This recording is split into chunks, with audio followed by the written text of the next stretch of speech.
So, Deion Sanders, Colorado Buffalo players, Shilo Sanders, and Will Sheppard not invited into the NFL Combine. Let's talk about it. Heart been broke so many times, I don't know what to believe. Mama say it's my fault, I wear my heart on my sleeve. Niggas best up on my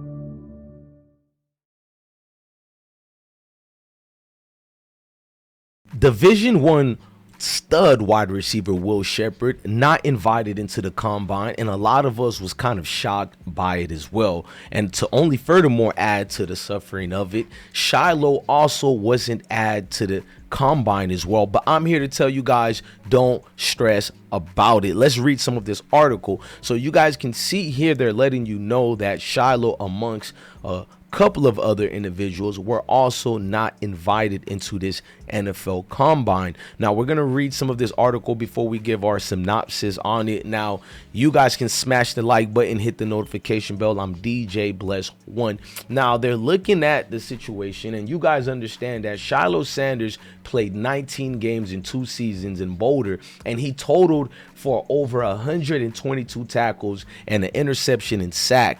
And I'm actually shocked he wasn't invited, but we have to understand that him and Will are not the only ones who didn't get invited. The NFL announced only a total of 329 prospects have been invited into this combine event. They're the only ones who can attend, and you got to look at the college landscape of things. There are a lot of players, ladies, probably over 5,000 in one division alone, and that's just minimum.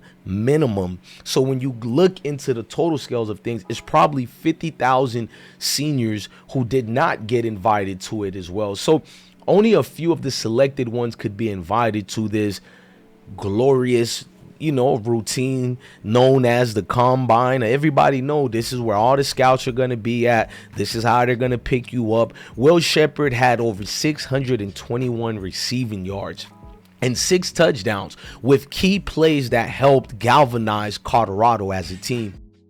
For me, I'm not really mad at the situation. We broke some of the things down. They actually got Shilo predicted to be drafted, just to let you guys know. I know a lot of the trolls, they don't like the Sanders family. They don't like certain players such as Will because they're connected to Colorado's football team. But we know this team has a lot of studs in that team. If you are an NFL executive, you're definitely going to pick one of these players up. Now, 4 Colorado players did get picked up. I think one was Shador, one was Travis, of course, no doubt. I don't know if he's going to actually perform in the combine. He doesn't need to, or Shador. But they definitely took Wester as well. I forgot who was the 4th. So you can't take everybody. 4 players out of Colorado football teams got selected for this combine, which is a lot for one team, especially a team such as Colorado, who just now got into the national scale of things. Of course, because of great men like Deion Sanders, obviously his coaching staff, the faculty at Colorado, everybody initially played a part in it. But let's talk about Shilo for a little bit.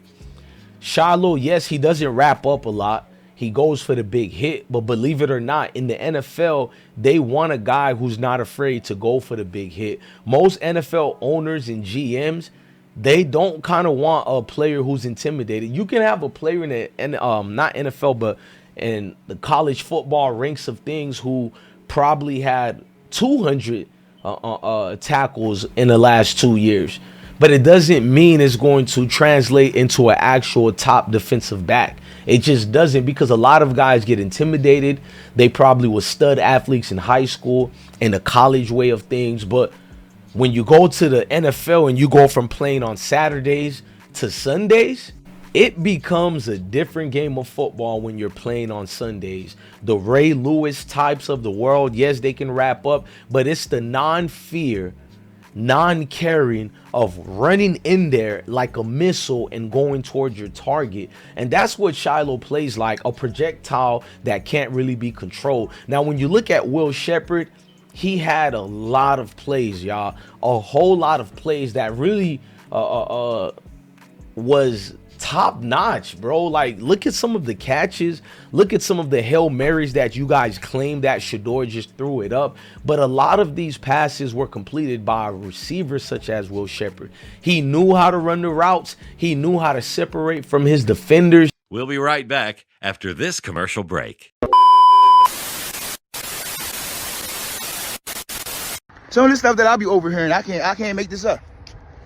If you 40 plus with ops, go ahead and sit down, Unc. You drunk. Go ahead, Unc. Go ahead and embrace your Unc, bro. Y'all be living your second childhood and all that, man. You 40 plus, talking about you got an op? Nigga, all my house I ever had in my life. We done hugged it out, ate cheese together, high five. We happy to see each other in life. Damn, you ain't died yet? Me neither. Nigga, shit, you better keep going. We 40. Yeah, I'm supposed to have forgot what's going on. I don't say people don't forget. But bro, at 40, niggas done changed their mind about what they was mad at you about. How you opping it at 40? You gotta rethink your situation. You know the ops I got? My kids. They my ops. My options to do better in life. You know who else my ops? The fucking bill collectors. Cause every time they call my phone, looking for that fucking cable bill, looking for that electricity bill, I'm banging on their ass like I got a gun. That's my only ops I got in life. If you 40 plus with ops, grow up. That's all I'm gonna tell you. Grow the fuck up, Unc.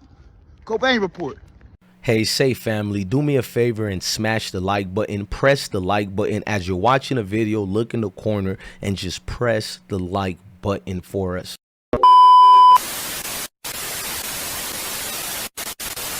I knew Shilo wouldn't have been in this draft combine, that is, because of his injuries. But Will Sheppard only missed 2 games because of injury. He was very durable throughout the year. And when he performed, boy, did he perform. So we can either get mad or understand the dynamics of the situations. It's more of, what have you done for me lately, as far as what they look at. So a lot of these guys who invite you to the combine, it works for big names, big football teams that people are liking. So it doesn't really matter about your stats as much. If you look at the NFL Combine, it's a political game that they play for ratings and views, because as you guys know, the NFL will pounce on anything to make their money back. And the Combine is something that most people know by now. It's a pony show. Guys go there in their underwear. They try to look a certain way with their physique, their timing. Can you run the 4.3 or whatever, which we learned over 2 decades ago. It means absolutely nothing to NFL level talents, because it doesn't matter if you can run a 4.3 if you don't have the skills to separate. We got a lot of receivers who broke records in the combine, go to the NFL and do absolutely nothing. So if anything, one thing I can say about the NFL is that they find talent. No matter if you're from an HBCU, even some guy on the street corner they heard about, they're going to give you a chance to at least get signed, whether you're an undrafted free agent or someone they just found in Australia. The NFL does do a great job at evaluating talents when it comes to the final nail in the coffin, meaning when we have to sign up for our rosters for the upcoming summer training and preseason.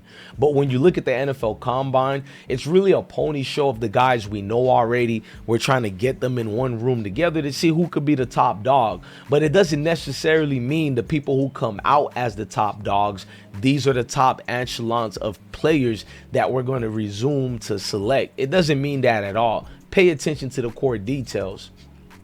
It's basically like this. If you can play in the NFL, they'll give you a chance. But the chances you get to play in the NFL, it's very limited. So when you don't get called up for an NFL invite to the combine, it can hurt a lot of players' feelings. It can hurt your process up here in the noggin. And you don't want to do that. You don't want to feel like it's over with, because the guys have time to watch the game tapes. Believe it or not, they're watching the game tapes, and the game tapes speaks volume to who you are and what you can give to this organization known as the NFL.